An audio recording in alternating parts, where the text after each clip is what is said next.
समस्त मोर नमस्कार। मो ना हूँ मल्लिका सगर श्रेणी 10म। आम स्कूल ना हूँ गवर्नमेंट हाई स्कूल लक्ष्मीपुर। एम होती आम ग्रुप मेंबर्स। आम प्रोजेक्ट ना हूँ how to convert waste from Lakshmipur market into best.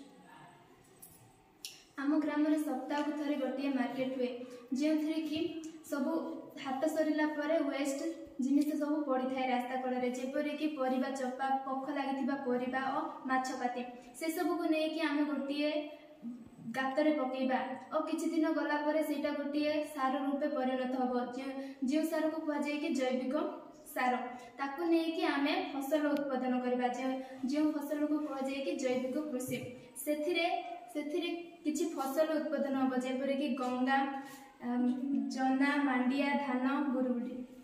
जदि आम जैविक सार चाष करवा ताहले माटीर उर्वरता भल रही है। जदि आम रासायनिक सार जदि चाष करवा ताहले से चाष जो होइतिबा अमल जाक खाइले जदि आम देह पे रोग होइथाय।